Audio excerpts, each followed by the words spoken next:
Hello and welcome you all. आज का हमारा जो एजेंडा है, जैसे कि आप जानते हैं, how to become tax advocate and what's the benefit. और आज हम इस सारी टॉपिक या सारे मुद्दे पे डिस्कशन करेंगे। आज का एजेंडा हमारा सिर्फ तीन टॉपिक पे है, सिर्फ तीन। पहला है वाई, दूसरा है व्हाट और तीसरा है हाउ। वाई मीन्स हमें टैक्स एडवोकेट क्यों बनना चाहिए। What means what should we do to become tax advocate. आप चाहे इसको टैक्स एडवोकेट बोलो, टैक्स प्रैक्टिशनर बोलो, टैक्स कंसल्टेंट बोलो, तीनों ही एक ही चीज़ होती है। बहुत से लोगों के माइंड में एक बात होती है कि टैक्स यानी इनकम टैक्स या फाइलिंग का प्रोसेस या जीएसटी फाइलिंग का प्रोसेस वो सारे के सारे सिर्फ चार्टर्ड अकाउंटेंट ही करते हैं या वही कर सकते हैं। तो फ्रेंड्स, ऐसा बिल्कुल भी नहीं है। जैसे जैसे वेबिनार आगे बढ़ेगा आपको सारी चीज़ें समझ में आती चली जाएंगी। तो हमें टैक्स एडवोकेट क्यों बनना चाहिए। क्यों का मतलब होता है हमारे पीछे एक रीजन होना चाहिए। अगर हमारे पास में रीजन है तो हम कर सकते हैं और हमें करना चाहिए, और अगर हमारे पास में कोई रीजन नहीं है तो हमें नहीं करना चाहिए, कोई जरूरत नहीं है। तो हमारे पास में क्या रीजन है, मैं आपको जैसे जैसे आपके आगे बढ़ेंगे वेबिनार आपको ऑटोमेटिक सारी चीजें समझ में आती चली जाएंगी। और आप खुद सोचोगे कि हमें ये चीज आज नहीं, आज से बहुत पहले कर लेना चाहिए था। ठीक है। व्हाट मतलब आपका इसमें कुछ ना कुछ तो फायदा होना चाहिए ना। अगर आप टैक्स एडवोकेट बनने जा रहे हो, टैक्स कंसल्टेंट बनना चाहते हो, तो इसमें आपका फायदा क्या है। ठीक है। और अगर ये दोनों चीजें आपको समझ में आ जाती है कि आप क्यों करना चाहते हो और आपको इसमें फायदा क्या है, तो तीसरी टॉपिक पे हम लोग डिस्कस करेंगे कि हमको इसको करने के लिए क्या करना होगा। यानी if you want to become a tax advocate, तो व्हाट इज द वे। ठीक है। और how will you go through this way. सबसे पहली चीज, अगर आप एडवोकेट हो तो आप खुद सोचो कि एक सिंगल क्लाइंट से, मतलब एक सिंगल क्लाइंट से हम लोग दो टाइप की इनकम पे डिपेंड होते हैं। या तो वो इनकम हमारे सिविल की होती है या तो क्रिमिनल की। हालांकि कुछ एडवोकेट्स हैं जो डिफरेंट काइंड्स ऑफ प्रैक्टिस भी करते हैं, लाइक लेबर एंड ऑल। ठीक है। लेकिन मोस्ट ऑफ द एडवोकेट्स को आपने देखा होगा कि वो दो टाइप की इनकम पे डिपेंड करते हैं। या तो वो एक क्लाइंट से सिविल की इनकम को जनरेट करते हैं या तो वो क्रिमिनल की इनकम को जनरेट करते हैं। बट हम कभी ये नहीं सोचते कि वही एक सिंगल क्लाइंट, हम कभी ये नहीं सोचते कि वही एक सिंगल क्लाइंट जिसको हम सिविल की सर्विस दे रहे हैं, जिसको हम क्रिमिनल की सर्विस दे रहे हैं, उससे हम मल्टीपल सोर्स ऑफ इनकम और भी जनरेट कर सकते हैं। ठीक है। सपोज मान लो कि आपका कोई एक क्लाइंट है जिसका 138 का मैटर आपके पास में है, चेक बाउंसिंग का, है ना। तो उस चेक बाउंसिंग के मैटर के लिए आपको उसको इनकम टैक्स फाइल की भी जरूरत पड़ती है। वो जो बाउंसिंग का केस आपके पास में लेकर के आया है वो कहीं ना कहीं बिजनेसमैन है। तो वो बिजनेसमैन है तो उसको कहीं ना कहीं इनकम टैक्स फाइल की जरूरत पड़ती है ना। मैं आपको बताता हूँ डिटेल में। मान लो कि कोई आपका एक क्लाइंट है, उसको इनकम टैक्स फाइल की जरूरत है ना। जो 138 के मैटर के लिए आपके पास में आया है, चेक बाउंसिंग के मैटर के लिए आपके पास में आया है, वो कहीं ना कहीं एक बिजनेसमैन है और उसको इनकम टैक्स रिटर्न फाइल की भी जरूरत हो सकती है। इतना ही नहीं, हो सकता है कि उसको एक 1% कंपनी रजिस्ट्रेशन की जरूरत पड़े। अगर वो कंपनी रजिस्ट्रेशन करता है तो उसकी अकाउंटिंग की भी जरूरत पड़ेगी उसको। इतना ही नहीं फ्रेंड्स, जब वो कंपनी का रजिस्ट्रेशन मतलब उसका टर्नओवर एक सर्टेन लिमिट के ऊपर चला जाता है तो उसको जीएसटी रजिस्ट्रेशन करना पड़ता है। और जब वो जीएसटी में रजिस्ट्रेशन करता है तो उसको जीएसटी की कंप्लायंस करना पड़ता है। कंप्लायंस मतलब जीएसटी का रिटर्न फाइल करना पड़ता है। ठीक है। इतना ही नहीं, उसका टर्नओवर एक सर्टेन लिमिट से ऊपर चले जाए तो उसको टैक्स ऑडिट, जीएसटी ऑडिट दोनों में आना पड़ता है। हालांकि ऑडिट करने का काम चार्टर्ड अकाउंटेंट का होता है, लेकिन हम ऑडिट के अकॉर्डिंगली सारी लॉ को कंप्लायंस तो कर सकते हैं। ठीक है। इतना ही नहीं, अगर वो ऑडिट कर लेता है तो उसको नेक्स्ट ईयर टीडीएस का प्रोविजन को फॉलो करना पड़ता है। उसके अलावा टीडीएस के कंप्लायंस करना पड़ता है। कंप्लायंस का मतलब होता है रिटर्न फाइलिंग। मैं आपको डिटेल में आगे जाकर के बताऊंगा कि बेसिकली कंप्लायंस मतलब टीडीएस और जीएसटी का रिटर्न फाइल किस तरह से होता है। ठीक है। इतना ही नहीं, हो सकता है आपके क्लाइंट का टीडीएस रिफंड निकालना हो। अगर वो बिजनेसमैन है तो कभी ना कभी उसको बिजनेस लोन की जरूरत पड़ेगी। और अगर वो कोई सैलराइड पर्सन है तो कहीं ना कहीं उसको पर्सनल लोन की जरूरत पड़ेगी। और आप भी जानते हैं आज के महंगाई भरे दौर के अंदर ये पॉसिबल नहीं है कि कोई अच्छी जगह कोई फ्लैट ले सके। तो लोग क्या करते हैं, लोग हाउसिंग लोन लेते हैं। तो आपका क्लाइंट हो सकता है उसको हाउसिंग लोन की जरूरत पड़े, हो सकता है उसके बिजनेस के लिए उसको मॉर्गेज लोन की जरूरत पड़े। ये भी हो सकता है कि उसको बिजनेस के लिए ओडी, ओवरड्राफ्ट या कैश क्रेडिट यानी सीसी की जरूरत पड़े। इतना ही नहीं, आप अपने वही एक क्लाइंट को जो सिविल या क्रिमिनल के लिए आपके पास में आया है, उसको आप अदर 100+ सर्विसेज आप दे सकते हो, बट आप जानते नहीं। ठीक है। वो बंडल ऑफ सर्विसेज कैसा है कि हमें बताई नहीं गई, हमें पता है, हम समझते हैं लेकिन हम करते नहीं। क्यों? क्योंकि हमको उसकी गाइडलाइन नहीं है, क्योंकि हमें किसी ने बताया नहीं कि हाउ टू गो या how to do this kind of services. और मैं आपको बताता हूँ कि हाउ टू डू। ठीक है। सपोज मैं आपको एग्जांपल से बताता हूँ, आपके कोई क्लाइंट है मिस्टर ए। ठीक है। अब इनको एक जरूरत है एक हाउसिंग लोन की। अगर इनको घर खरीदना है तो इनको जाते हैं हाउसिंग लोन के लिए। अब हर किसी को पता है कि हाउसिंग लोन के लिए कुछ पर्टिकुलर डॉक्यूमेंटेशन है। सबसे पहले उसके इनकम टैक्स फाइल देखती है, उसके बाद में उसका बिजनेस के प्रूफ की ज़रूरत होती है। अगर दोनों ही ओके है तो फिर कुछ लीगल डॉक्यूमेंटेशन और लोन का प्रोसीजर पता होना चाहिए, है ना। अगर इतनी सारी इन्फॉर्मेशन आपके पास में है तो आप वो सारा प्रोसेस कर सकते हो। और नॉर्मली क्या है कि हम डिपेंड काय पे करें, मतलब या तो सिविल की इनकम पे या तो क्रिमिनल की इनकम पे, है ना।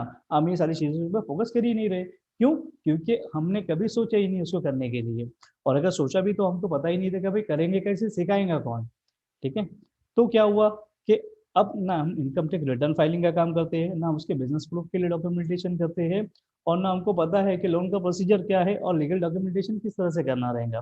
तो होता क्या है, एज अ रिजल्ट आप देखोगे तो वो क्लाइंट आपके पास से चला जाता है किसी और के पास। लेकिन हमको ये फील नहीं होता है, हमको पेन भी नहीं होता है। क्यों? यार वो तो सर्विस में देता ही नहीं था ना। क्लाइंट चले गया, नो मैटर। क्यों? क्योंकि वो सर्विस में देता ही नहीं था, हमको फील भी नहीं होगा। लेकिन बॉस, आपका क्लाइंट नहीं गया, ठीक है। क्लाइंट से आने वाली इनकम जो आप जनरेट कर सकते थे वो भी आपके पास से चलेगी। इतना ही नहीं हुआ, आप भी जानते हैं कि हमारा प्रोफेशन, मतलब एडवोकेट का जो प्रोफेशन है वो एक रिलेशनशिप वाला प्रोफेशन है। रास्ता चलता हुआ इंसान आपको बिजनेस नहीं देगा, आपको बिजनेस वही देगा जो आपको जानता है। ठीक है। तो हुआ क्या कि क्लाइंट हमारे पास से चला गया, इनकम हमारे पास से चले गई, तो वो रिलेशन भी हमारे पास से चला गया। अब अगला काम अगर हमारे पास में आने वाला है तो किसके पास में जाएगा? जिसके पास में वो क्लाइंट चला गया, है ना। वो क्लाइंट के रेफरेंस से जो काम आने वाला है किसके पास में आएगा? जिसके पास में चला गया। इसका मतलब ये हुआ कि जो चेन ऑफ क्लाइंट हमको मिलने वाले थे वो एक क्लाइंट के जरिए वो सारी चीज अब दूसरे को मिलेगी। रीजन क्या था? सिर्फ एक, कि हम उस क्लाइंट को वो सर्विस नहीं दे पाए जो उसको रिक्वायर्ड थी, और वो सर्विस हमको पता ही नहीं था कि हमको करना चाहिए, है ना। इसके बाद मैं अपने मोस्ट ऑफ द सेमिनार में, मोस्ट ऑफ द वेबिनार्स के अंदर लोगों से अक्सर क्वेश्चन करता हूँ कि what is the purpose of your business, और you can say what is the purpose of your profession. आप एडवोकेट हो, आप प्रोफेशनल हो। अगर मैं आप लोगों से पूछूं कि आपके प्रोफेशन का पर्पस क्या है, और तो इसका आंसर आपका क्या होगा? पता है आप लोगों का आंसर क्या आता है? Earning profit. आप प्रॉफिट बोलो कि मनी बोलो, both are the same thing. ठीक है। ज्यादा पैसा कमाना, ज्यादा प्रॉफिट कमाना, लोगों का आंसर यही होता है। अभी आज के दिन में आप लोगों से जो एक्सपेक्टेड थी, मुझे उसके अलावा भी कुछ आंसर्स मिले, बहुत अच्छे आंसर्स थे आप लोगों के। कुछ लोगों का बोलना होता है कि सक्सेस आपके प्रोफेशन में, कुछ लोगों का बोलना होता है ग्रोथ, है ना। लेकिन अगर मैं किसी भी बिजनेस का या किसी भी प्रोफेशन का अगर पर्पस पूछूं तो हमारे हिसाब से वो होता है सिर्फ एक, वो होता है आपका क्लाइंट। अगर आपके पास क्लाइंट ही नहीं है तो आप किसके लिए जस्टिस का काम करोगे? अगर आपके पास क्लाइंट नहीं है तो आप किसके लिए, किससे अर्निंग करोगे, किससे प्रॉफिट लोगे, किसके लिए सक्सेस होंगे? भले ही आपने सिविल और क्रिमिनल की पूरी पूरी बुक को अच्छे से रीड कर लिया, सारी चीज आपके दिमाग में बैठ गई, आधी रात में भी कोई आपको पूछेगा ना कि बता पर्टिकुलर वो पंजाब हाई कोर्ट का जजमेंट है वो क्या था, तो आप बता दोगे। बट अगर आपके पास में क्लाइंट ही नहीं है तो आप करोगे किसके लिए काम? तो अल्टीमेट बिजनेस का सिर्फ एक पर्पस होता है, वो होता है उसका क्लाइंट। और अगर आप बोलो वो होता है उसका कस्टमर। अगर आप टीचर हो, ट्रेनर हो, तो हो सकता है वो आपका कैंडिडेट हो, आपका स्टूडेंट हो। If you are a doctor तो it may be your patient. ठीक है। डिपेंड करता है business to business, profession to profession, है ना। लेकिन वो एक ही बंदा है, वो है आपका क्लाइंट, आपका कस्टमर, आपका पेशेंट, आपका student, whatever field in you are. ठीक है। तो बिजनेस का पर्पज अक्सर यही होता है। अब मैं आपसे बात करता हूँ एडवोकेट्स की थिंकिंग के बारे में। आप खुद सोचो, when you were doing LLB, या आपने जब नए नए वकील बन करके जब आप कोर्ट में आए थे तो आपकी थिंकिंग क्या थी? हर किसी की थिंकिंग एक लिमिट, मतलब एक सिमिलर होती है। चाहे मैं हूँ, आप हो, या कोई तीसरा एडवोकेट हो, थिंकिंग नॉर्मली लोगों की सिमिलर होती है। मैं बताता हूँ क्या होती है। सबसे पहले हर एडवोकेट चाहता है कि उसकी नाम, नेम एंड फेम हो मार्केट के अंदर। आप भी चाहोगे अच्छे एडवोकेट बनोगे, आपकी नेम एंड फेम आप चाहोगे मार्केट में हो। लोग, आप रास्ता गुजरो तो लोग आपको रेस्पेक्टफुली आपको सैल्यूट करें कि यार ये बहुत अच्छा एडवोकेट है, बहुत सारे क्लाइंट है। और लोग अच्छा एडवोकेट किसको बोलते हैं? जिसके पास बहुत सारे क्लाइंट है ना। और जब बहुत सारे क्लाइंट आपके पास में है तो ऑटोमेटिक आपके अंदर एक बॉडी लैंग्वेज और एक अच्छा एटीट्यूड आ ही जाता है। इतना ही नहीं, आप चाहते हो कि आप वेल डेकोरेटेड ऑफिस भी हो आपका, है ना। आपके पास में बहुत सारे स्टाफ जो आपके अंडर में काम करते रहे, आप बेल बजाओ चाहे स्टाफ आके खड़े हो जाए आपके पास में। इतना ही नहीं, आपके पास में ह्यूज नंबर ऑफ क्लाइंट हो, बहुत सारे क्लाइंट होना चाहिए। हर कोई ये चाहते हैं, मैं भी इवन चाहता हूँ ये। ठीक है। मल्टीपल मैटर्स हो, मल्टीपल मैटर्स हो मतलब आपके पास 138 के मैटर्स भी हो, आपके पास 302 के मैटर्स भी हो, 324 326 के भी मैटर्स हो, आपके बहुत सारे सिविल के मैटर्स हो, आपके क्रिमिनल के मैटर्स हो, आप ये चाहते हो। और हर कोई एंड ऑफ द डे ये चाहेगा कि उसकी एक लग्जरी लाइफ हो, हर कोई एग्री इस बात को, ठीक है। हर कोई ये चाहता है कि उसकी नेम एंड फेम हो मार्केट के अंदर, उसका अच्छा सा ऑफिस हो, उसके पास में स्टाफ हो वर्किंग करते हुए, उसके पास में मल्टीपल मैटर्स चले, है ना। और जब वो उसके बाद इतना कुछ रहेगा तो क्या होगा, तभी वो सक्सेसफुल एडवोकेट बनेगा, है ना। लेकिन बॉस, एक बहुत ही पेनफुल चीज ये है कि when we come in the court, when we come in the court, तो what's the reality of court, do you know. Reality of court क्या होती है, वो हमारे पूरे ड्रीम को मैशअप कर देती है। वो क्या होता है कि जब नया एडवोकेट कोर्ट में आता है तो उसको बहुत सर्वाइव करना पड़ता है। सर्वाइव इसलिए करना पड़ता है कि जो हमारे ऊपर बैठे हुए बहुत सारे सीनियर्स है, वो पूरा पूरा मार्केट कैप्चर कर लिए, है ना। ज्यादातर मैटर क्या होता है, जब भी कोई मैटर होता है, कहीं पे किसी का मर्डर हो गया, कहीं पे किसी की मारपीट हुई, कोई बिल्डिंग पे स्टे लेना है, तो लोग किसके पास में जाते हैं, नवे के पास में कोई नहीं आता है ना। लोग किसके पास में, सीनियर्स के पास में जाएंगे, क्यों, क्योंकि वो एक नॉमिनेटेड है ना, क्यों, उन्होंने इस तरह से मार्केट कैप्चर कर लिया है। इतना ही नहीं, इसके अलावा कुछ बचा कुचा मार्केट भी रहता है, जो कुछ एजेंट्स ने कैप्चर करके बैठा हुआ है। एजेंट्स आप समझते होंगे, बहुत सारे नेता, मंत्री, political leaders, whatever they are, ठीक है। तो वो लोग क्रिमिनल मैटर्स के अंदर क्या करके रखे, पूरे मार्केट को कैप्चर करके रखे हुए इतना लोग। अब उसके बाद में भी जो मार्केट जो बच गया है ना हमारे लिए, वो नॉन क्वालिफाइड टाइपिस्ट, नॉन जो टाइपिंग का काम करते हैं ना, खाली लीव एंड लाइसेंस एग्रीमेंट बनाना है, तो अगर एक एडवोकेट बनाएंगे तो कम से कम 1000 रुपये फीस लेगा, लेकिन वो रोड पे जाते हैं, बनाते हैं, और वो 200 से 300 रुपये में बना करके उनको दे देता है। तो हमारे पास में जो आने वाला बिजनेस था वो किधर चला गया, वो एक नॉर्मल नॉन क्वालिफाइड टाइपिस्ट के पास में चले गए। मैं नॉन क्वालिफाइड टाइपिस्ट इसके लिए बोल रहा हूँ because they are not advocate, they are not a professional like we are, ठीक है। इसलिए वो हमारा बिजनेस लेके जा रहे हैं हमसे। इतना ही नहीं, आप भी जानते हैं कि हमारा बिजनेस प्रोफेशनल है, मतलब एक रिलेशनशिप वाला प्रोफेशन है। अगर हमारे मतलब हमारे जो प्रोफेशन में एक दूसरे से अच्छी रिलेशनशिप नहीं रहेगा तो हमारा बिजनेस नहीं चलने वाला, है ना। तो जब यहाँ से सीनियर्स ने मार्केट कैप्चर कर लिया है, एजेंट्स ने कर लिया है, और नॉन क्वालिफाइड टाइपिस्ट ने कर लिया, तो नया एडवोकेट जब कोर्ट में आएगा तो उसके लिए मार्केट बचेगा क्या, कुछ नहीं, है ना। सब खाली हो चुका है, बचे कुछ मार्केट में उसको सर्वाइव करना पड़ता है उसके ब्रेड एंड बटर्स के लिए, ठीक है। और रीजन क्या है, क्योंकि we are doing traditional practice, traditional practice में हमने फोकस किया, तो इसके लिए इतनी सारी चीजें हमको झेलनी पड़ी, है ना। अब मैं बताता हूँ ट्रेडिशनल प्रैक्टिस क्या होती है। पहले क्या होता था कि मार्केट में एडवोकेट कम होते थे, मार्केट में डॉक्टर्स कम होते थे, तो लोग जाते थे डॉक्टर्स को ढूंढते ढूंढते कि भाई कोई डॉक्टर मिल जाए तो मैं अपना ट्रीटमेंट करा लूँ। कोई मैटर्स हो जाता था तो लोग मार्केट में ढूंढते, मतलब ढूंढना पड़ता था भाई अच्छा एडवोकेट कौन है। आज क्या हो रहा है, आज आप अपनी खुद की जिस कोर्ट में आप प्रैक्टिस कर रहे हो, आप उसमें जज करो, उस सिटी के अंदर हर साल कम से कम 50 नए एडवोकेट आ रहे हैं। वो सिटी के अंदर 50-60 लोग हर साल एलएलबी करके वो उसमें आ रहे हैं, 50-60 हर साल आ रहे हैं, तो सोचो कंपटीशन कितना बढ़ता चला जाएगा, है ना। तो अगर हम इस तरह से बैठे रहेंगे कि भाई मेरे पास में क्लाइंट आए, मैं उसका मैटर हैंडल करूँ, तो this is not possible for you, आप कभी सक्सेस हो ही नहीं पाएंगे। क्यों, क्योंकि ऑलरेडी जिनका नाम बना हुआ है लोग उनके पास में जाएंगे। तो ये है रियलिटी कोड। होता क्या है एज अ रिजल्ट, हम जो या तो प्रैक्टिस छोड़ देते हैं, किसी इररिलेवेंट जॉब में चले जाते हैं, और एक एग्जाम्पल क्रिएट करते हैं। अगर कोई बच्चा बोलता है ना कि पापा मैं I want to become advocate, तो पापा क्या बोलते हैं मालूम है, देखो वो एलएलबी करके मतलब क्या कर रहा है, एक कॉल सेंटर में जॉब कर रहा है, ठीक है, वो एक ऑफिस में नॉर्मल से क्लर्क का काम कर रहा है ना। और फाइनली हमको क्या मिलता है, फ्रस्ट्रेशन।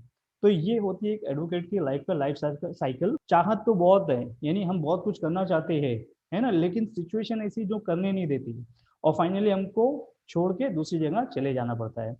आप मुझे एक सवाल का जवाब दो कि एडवोकेट बनने के लिए या एक वकील बनने के लिए आपको कितने साल लगे। 18 ईयर्स लगते हैं हमको एलएलबी करने में, वकील बनने में, है ना। कैसे, मैं आपको बताता हूँ। देखो, सबसे पहले हम लोग क्या करते हैं, 10th मतलब जिसको बोलते हैं एसएससी, उसके बाद में करते हैं 12th, है ना, जिसको बोलते हैं एचएससी। उसके बाद में होता है हमारा ग्रेजुएशन 3 साल का, उसके बाद में हम लोग करते हैं लॉ, और ये टोटल जर्नी होता है कंप्लीट 18 ईयर्स का, ठीक है। 10 12 10 +2 +3 +3, जब आप इसको काउंट करोगे तो आप 18 ईयर्स का जर्नी कंप्लीट करके आ रहे हो। 18 ईयर्स का जर्नी कंप्लीट करने के बाद में आज हमारी ये हालत है कि we are doing irrelevant job, we are frustrated, we are living the practice and doing irrelevant job. ठीक है, और एक एग्जांपल बन रही है कि लोग हमें ये बोले कि देखो वो वकालत करके करके आ रहा है। ठीक है, तो ऐसा क्यों हुआ? अगर हम उसके बेसिक काउस पे बात करें कि भाई ऐसा क्यों हुआ, तो सबसे पहले आप अपने आप पे ध्यान दो। After completing of law, either हमने चूज किया क्रिमिनल को और या तो हमने चूज किया सिविल को। हमने कभी सोचा ही नहीं हमारी पैसिव इनकम भी जनरेट कर सकते हो।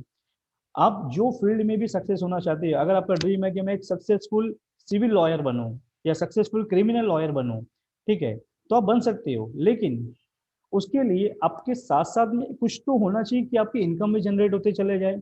आप जब कोर्ट के अंदर आप ज्वाइन किए कोई भी सीनियर के पास में, तो कोई सीनियर अपने जूनियर को पेमेंट नहीं देता, उसको खुद के लिए सर्वाइव करना पड़ता है। तो हमारे सर्वाइवल के लिए एक पैसिव इनकम तो चाहिए ना। तो वो पैसिव इनकम जो हमको जनरेट होती है एक बिकमिंग टैक्स एडवोकेट से। आप चाहे इसको टैक्स एडवोकेट बोलो या एक पैसिव इनकम का एक बड़ा सा सोर्स बोलो, लेकिन ये सोर्स इतना पावरफुल है, इतना पावरफुल है कि आप सोच भी नहीं सकते। इसके जरिए आप क्या क्या कर सकते हो मैं आपको बताता हूँ। ठीक है और सबसे बड़ी चीज इसका की बेनिफिट क्या है? देखो, सबसे पहली चीज, जो भी आप कर रहे हैं ये आपको छोड़ने की जरूरत ही नहीं है। It means if you are doing practice in criminal, you no need to leave it. अगर आप क्रिमिनल की प्रैक्टिस करो तो आपको छोड़ने की जरूरत नहीं है। अगर आप सिविल की प्रैक्टिस करो तो भी आपको छोड़ने की जरूरत नहीं है ना। जो करे वो करते रहो, साथ में इसको भी लेके आप साथ में कर सकते हो। इतना ही नहीं, अगर आपको लगता है कि लॉ करने में मुझे 18 साल लगे, अभी इसको वापस से इसको करने जाऊंगा तो फिर मेरे को और टाइम देना पड़ेगा, तो बॉस ऐसा नहीं है। आप इसको day one means from today you can start. इसमें आपको कोई टाइम देने की जरूरत नहीं है, ये इतनी इजी और इतनी बेस्ट फील्ड है। ठीक है, आप इसको क्विकली स्टार्ट कर सकते हो। और दूसरी चीज मैं आपको जो बता रहा हूँ, दिस इज नॉट ऑप्शन। आप इसको ऑप्शन नहीं समझो, हाँ ठीक है ऑप्शनल है देखेंगे, ये अपॉर्चुनिटी बॉस। और ये अपॉर्चुनिटी हार्डली विल पीपल भी ऑफर यू। ठीक है, और सबसे बड़ी चीज, ये वो प्रोफेशन है जिससे आपकी बाउंडिंग आपके क्लाइंट से बहुत ही ज्यादा स्ट्रांग हो जाएंगी। देखो किसी एक क्लाइंट का आपने कोई बिल एप्लीकेशन फाइल किया, या मान लो किसी एक क्लाइंट के लिए आपने कोई नोटिस प्रिपेयर किया और सेंड कर दिया, लेकिन ये चीज़ की गारंटी नहीं है कि वो क्लाइंट आपके पास में आगे के मैटर्स को चलाने के लिए आएगा।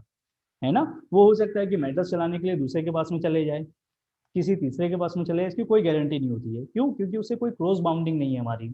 लेकिन ये जो फील्ड है, मैं इसका की बेनिफिट के अलावा इसमें जो स्ट्रॉन्ग क्लोज बाउंडिंग होती है वो इतना ज्यादा क्लोज होती है कि आप सोच भी नहीं सकते। मैं आपको बताता हूँ कैसे।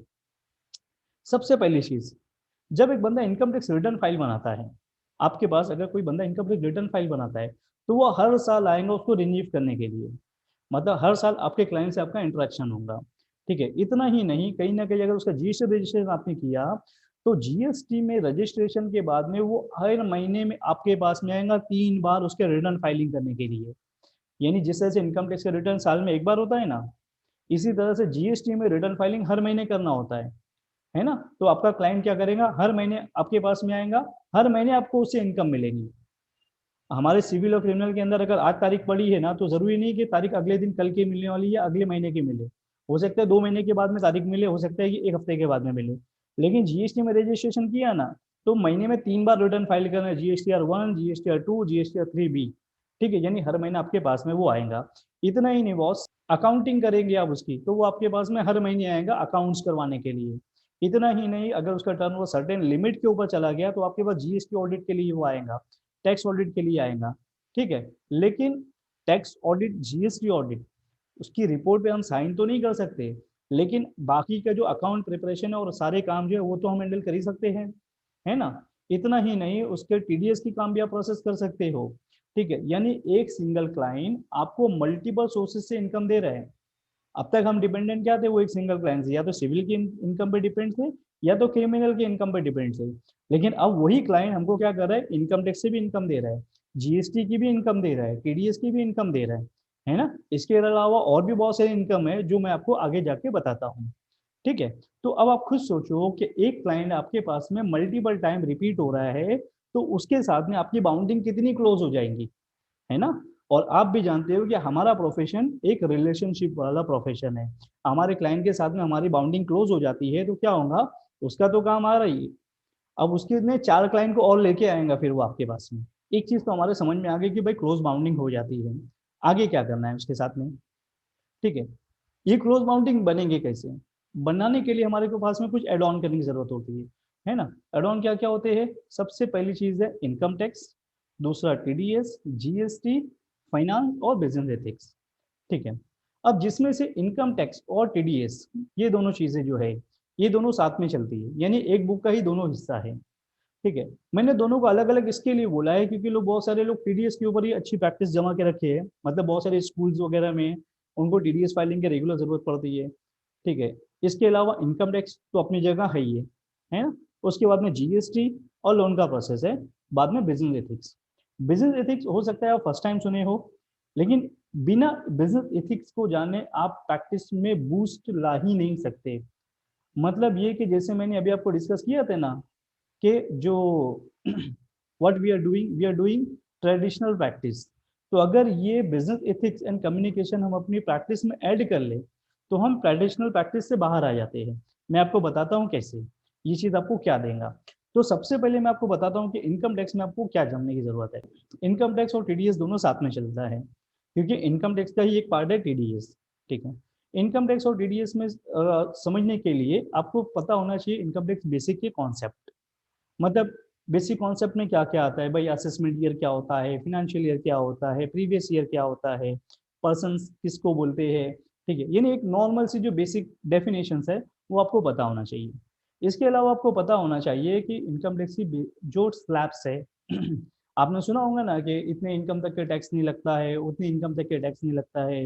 या मैंने 10,000 रुपये टैक्स पे किया तो 10,000 का टैक्स पे किया तो इनकम कितना होगी।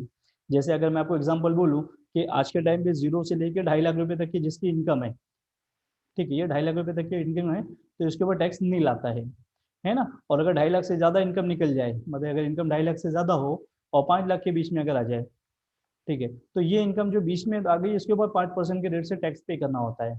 ठीक है, तो ये जो टैक्स के स्लैब्स है ये हर साल अलग अलग होते हैं। तो आपको पता होना चाहिए टैक्स के स्लैब क्या क्या है। इतना ही नहीं, इनकम के गवर्नमेंट ने 5 अलग अलग हेड को डिजाइन किया हुआ है। मतलब इनकम ने इनकम टैक्स को इस तरह से डिजाइन किया है कि कौन सी इनकम वो कौन से हेड में टैक्स होंगी। मतलब ऐसा नहीं कि भाई कोई भी इनकम है उठाए टैक्स भर दिए, ऐसा नहीं होता है। पर्टिकुलर इनकम पर्टिकुलर हेड में टैक्स होती है। तो इस तरह से इनकम टैक्स ने 5 अलग अलग हेड्स को बनाए हैं, तो आपको पांचों हेड के बारे में पता होना चाहिए, है ना। इसके बाद में पांचों का कंपटीशन करना, और सबसे बड़ी चीज 80C से 80U के बीच के जो डिडक्शंस है। ठीक है, बाद में फिर जब ये सारी चीज आप सीख गए तो उसके बाद में आपको पता होना चाहिए कि टैक्स पेमेंट कैसे करते हैं, एडवांस टैक्स क्या होता है और टीडीएस क्या होता है। फिर टीडीएस जो है ना यहाँ पर आ जाता है हमारा। ठीक है, तो इनकम टैक्स बहुत डिटेल में सीखने की जरूरत नहीं है। इनकम टैक्स की कुछ बेसिक चीजें अगर आपको पता हो जाती है तो आप इनकम टैक्स की प्रैक्टिस शुरू कर देते हो। डिटेल में नॉलेज, हमारी प्रैक्टिस जैसे जैसे आगे बढ़ते चले जाती है हमको ऑटोमेटिक नॉलेज होते चले जाती है ना। एक सिंपल सी बात है, अगर मैं आपको स्टडी करने बोलूँ तो आपसे नहीं होंगी। अगर मैं आपको बोलूँ कि 138 के मैटर की पूरी स्टडी कर लो तो बोलेंगे यार जब मैटर आएगा तब देखेंगे। लेकिन अगर आपके पास में कोई मैटर आ गया तो क्या करोगे आप, उसके लिए आप हार्डवर्क करना शुरू करोगे, आप जजमेंट को पढ़ोगे, अलग अलग चीज़ों की स्टडी करना चालू करोगे, है ना। ठीक इसी तरीके से जैसे जैसे आपके पास में इनकम टैक्स के मैटर्स आएंगे ऑटोमेटिक आपकी स्टडी करते करते करते आप बहुत डीप में ऑटोमेटिक चला जाएंगे। इतना ही नहीं, आपके पास में इनकम टैक्स रिटर्न फाइलिंग का जो प्रोसेस होता है आपको पता होना चाहिए। और उसके अलावा टीडीएस का जो रजिस्ट्रेशन का प्रोसेस और उसको फाइलिंग किस तरह से किया जाता है।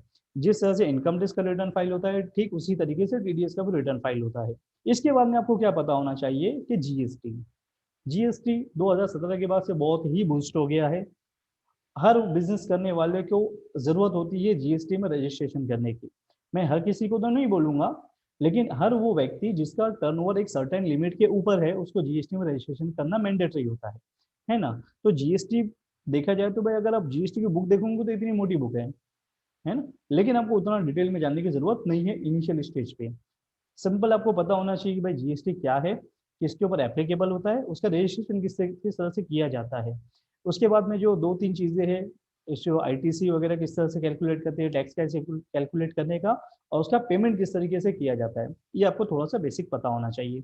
बाद में जो जीएसटी के ऑनलाइन की जो पोर्टल गवर्नमेंट ने बनाया है, कॉमन पोर्टल जिसको बोलते हैं, उसके आपको फीचर्स पता होना चाहिए, मतलब कि कौन सा आइटम कहाँ पे रखा हुआ है। क्यों? क्योंकि उसका प्रोसेस पूरा आपको ऑनलाइन करना है। इसके बाद में दो गवर्नमेंट ने अलग अलग स्कीम दिया है, कंपोजिशन स्कीम और रेगुलर, ठीक है।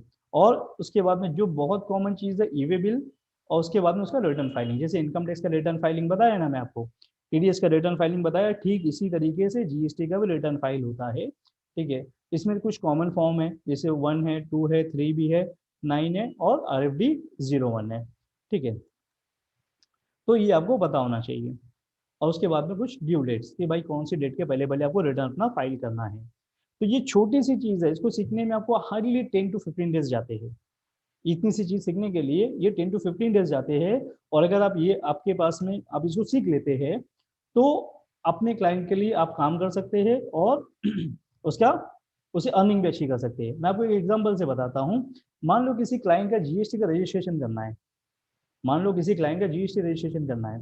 अब आप सोचो कि अगर किसी की प्रॉपर्टी रजिस्ट्रेशन करना होता है तो हमको कितना खर्चा और कितना टाइम देना पड़ता है, उसके लिए पूरी पूरी ड्राफ्टिंग करना पड़ता है, उसका डेटा एंट्री करवाना पड़ता है, फिर उसको रजिस्टर ऑफिस लेके जाना पड़ता है, फिर उसका रजिस्ट्री करवा करके फिर वहाँ से स्कैनिंग करके प्रोसेस पूरा लेना पड़ता है। एक लंबी लेंदी प्रोसेस है। जीएसटी रजिस्ट्रेशन करने में कितना प्रोसेस है मालूम है? आपको किसी ऑफिस के राउंड मारने की जरूरत नहीं है, ना आपको जीएसटी ऑफिस जाना है, ना आपको उसका कुछ अलग से कुछ और करना है प्रोसेस। आपको सिंपल आपके घर बैठे बैठे आपके मोबाइल से सारे एप्लीकेशन, मतलब ऑनलाइन एप्लीकेशन है, पूरा फाइल करना है, डॉक्यूमेंट ऑनलाइन अपलोड करना है और रजिस्ट्रेशन ले लेना है। जीएसटी रजिस्ट्रेशन लेने के लिए खर्चा कितना आता है मालूम है? सिर्फ 5 रुपया। 5 रुपया कैसे मालूम है? जो 2-3 प्रिंट आउट निकालेंगे ना उसका खर्चा आता है खाली, बाकी 1 रुपया लगता नहीं है। और मार्केट में फीस कितना लेते हैं लोग? कोई 3,000 लेता है, कोई 2,000 लेता है, कोई 5,000 भी ले लेता है ना। तो मतलब हमने इन्वेस्टमेंट किया 10 रुपया और हमारे को प्रॉफिट कितना आ रहा है, आप खुद कंसिडर कर सकते हो अगर आपने 2,000 भी फीस लिया है तो। इसी तरीके से इनकम टैक्स फाइल जब बनाते हैं ना तो उसको 10 रुपया खर्चा आता है आपको। इनकम टैक्स फाइल बनाने का 10 रुपया खर्चा आता है। 1,500 रुपया फीस लेते हैं एक क्लाइंट से। 1,500, कोई 2,000, कोई 3,000 भी लेता है, डिपेंड करता है क्लाइंट टू क्लाइंट और वक्त टू वक्त, ठीक है। एक नॉर्मल सी फीस अगर मैं आपको बताऊं तो 1,000 रुपया आदमी कम से कम लेता है एक इनकम टैक्स फाइल बनाने का, जबकि उसकी कॉस्ट है 10 रुपया। 10 रुपये भी क्या है मालूम है? खाली ऑनलाइन जो हम लोग प्रिंट आउट निकाल लेते हैं ना उसकी कॉस्ट है, बाकी 1 रुपया लगता नहीं है। बाकी सारी की सारी जो फीस मिलती है ना वो हमारी स्किल है, जो चीज़ हमने आपको बताया है ना इसकी मिलती है फीस हमको, ठीक है। इसके बाद में तीसरी चीज़ होती है फाइनेंस। आप खुद सोचो, आपके किसी ना किसी क्लाइंट को कभी ना कभी लोन या फाइनेंस की ज़रूरत पड़ती है और पड़ती रहेंगी। क्यों? क्योंकि आज प्रॉपर्टी के भाव देखो कहाँ से कहाँ जा रहे हैं। आज बिजनेस लोन की ज़रूरत पड़ती है क्योंकि हर बिजनेस को चाहिए होता है फंड, है ना। तो लोग क्या करते हैं? बिजनेस लोन लेते हैं, लोग घर खरीदने के लिए हाउसिंग लोन लेते हैं, है ना। इसके लिए आपको थोड़ा सा बैंकिंग का प्रोसीजर पता होना चाहिए, लोन के डॉक्यूमेंटेशन पता होना चाहिए और आप इसको कर सकते हो। ये एक बहुत सिंपल प्रोसीजर होता है। मैं बताऊँ इसके अंदर जो फीस कितना मिलती है, लोन का डॉक्यूमेंटेशन प्रोसेस करने के लिए आपको 1 रुपया खर्चा नहीं है और फीस मिनिमम 2 से 3% मिलती है। मान लो आपने किसी क्लाइंट का 30 लाख रुपए का लोन कराया ना, 30 लाख का, और आपने ज़्यादा से ज़्यादा उसे 3% भी लिया, आपने 3% ही फीस लिया तो आपकी फीस जो हो जाती है वो 90,000 हो जाती है, ठीक है। कितना? 90,000। तो छोटे सा काम है लेकिन दबा के इनकम है इसके अंदर, और हर कोई नहीं कर सकता है, वही कर सकता है जिसको थोड़ा सा मालूमात है इस बारे में और जिसने ये सारी चीज़ों की एक नॉर्मल से ट्रेनिंग लिया हुआ है, ठीक है। इसके बाद में आता है बिजनेस एथिक्स एंड कम्युनिकेशन।